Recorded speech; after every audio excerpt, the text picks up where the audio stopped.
नमस्कार, आप देख रहे हैं इनसाइडर लाइव और मैं हूं श्रेयोशी। इन दिनों 2024 के चुनाव को लेकर लगातार चाहे वो पक्ष हो या विपक्ष अपनी अपनी तैयारियों में जुटे हुए हैं। ऐसे में कांग्रेस ने आज प्रेस वार्ता की। इस प्रेस वार्ता में सीएजी का रिपोर्ट पेश किया गया और साथ ही प्रदेश अध्यक्ष राजेश ठाकुर ने क्या कुछ कहा। जो सीएजी ने अपनी रिपोर्ट दी है उस पर बात की जाए।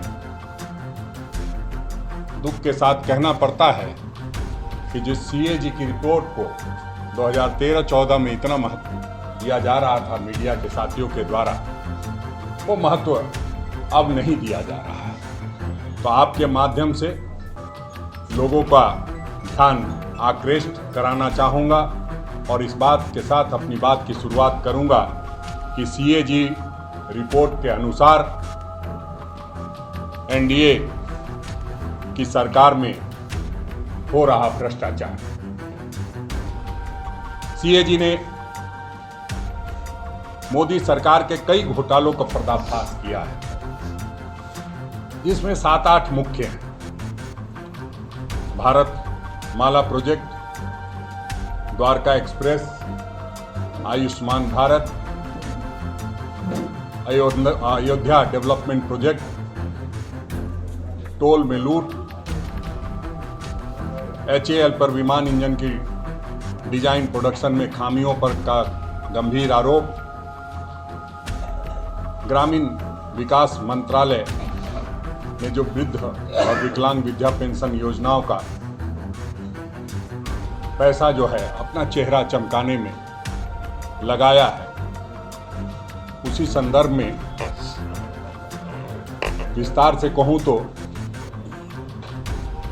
कि जो मोदी सरकार गला फाड़ कर 2013-14 में इसी सीएजी की रिपोर्ट को लेकर के चिल्लाती थी, आज जब उन पर उंगली उठी है तो चुप बैठी है। सीएजी ने भारतमाला प्रोजेक्ट में फर्जीवाड़े की पोल खोली है।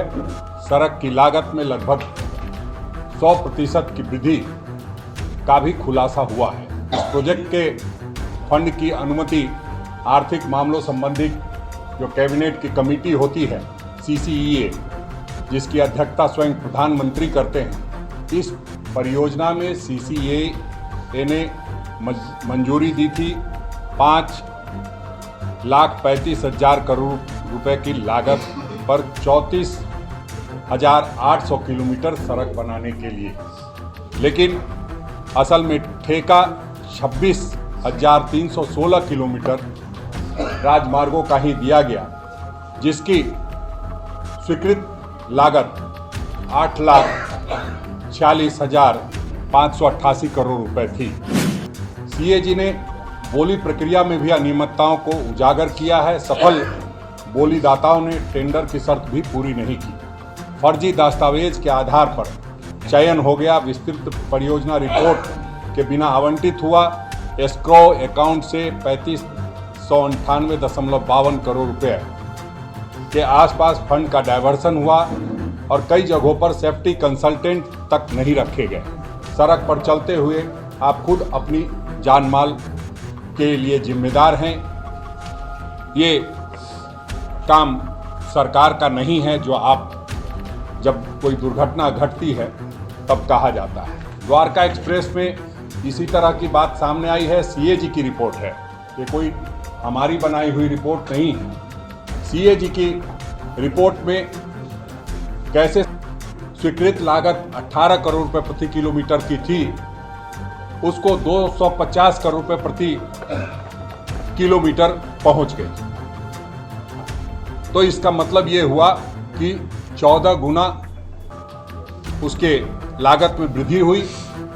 और ये हम कह सकते हैं कि महंगाई की मार की वजह से नहीं होगी, क्योंकि महंगाई भी मोदी सरकार की ही मार है, लेकिन महंगाई की वजह से इतनी बढ़ोतरी नहीं हो सकती है। निश्चित रूप से कमीशनखोरी और भ्रष्टाचार के कारण ही ये बातें हुई होंगी।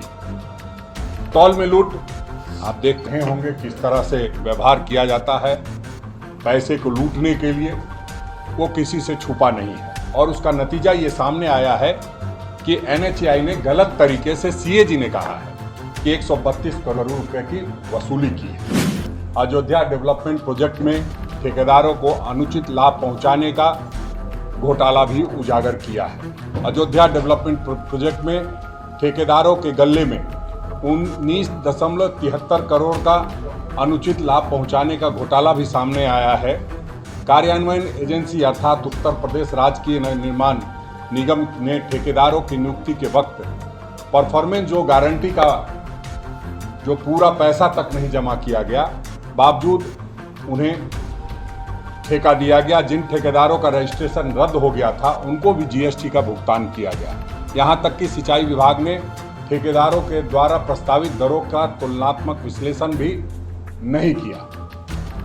ग्रामीण विकास मंत्रालय की बात करें तो ग्रामीण विकास मंत्रालय में जिस तरह से एक राष्ट्रीय सामाजिक सहायता कार्यक्रम चलाई जाती है NSAP, national social assistant programme, 1995 में हमारे पूर्व प्रधानमंत्री नरसिम्हा राव जी के समय में ये कार्यक्रम चालू किया गया था, जिसके तहत बुजुर्गों, दिव्यांगों, विधवा एवं जरूरतमंदों को सहायता प्रदान करना था।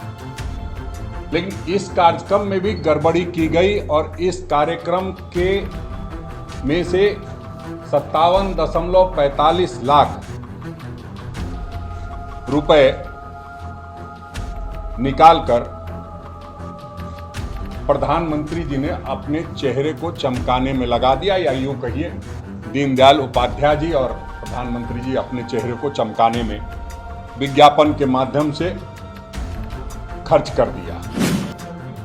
नहीं, अच्छा ये बताइए कि CAG किलोमीटर में कैसे बढ़ गया? नहीं, उनका 2 से 6 लेन हो गया, लेकिन पर किलोमीटर का रेट कैसे बढ़ गया?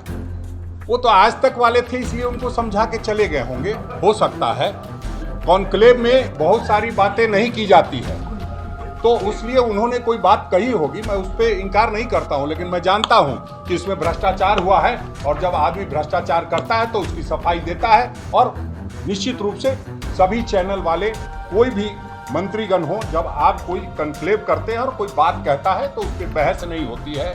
वो बहस न करने के बजाय वो जनता को समझने का मौका देते हैं। जनता तय करेगी कि इन्होंने घोटाला किया है कि नहीं किया है। अरे घोटाला नहीं किया तो आपने 2 लेन के जगह 8 लेन क्यों कर दिया? जितना बड़ा बजट होगा उतना ज्यादा कमीशन आएगा। केंद्र सरकार की यही सोच है।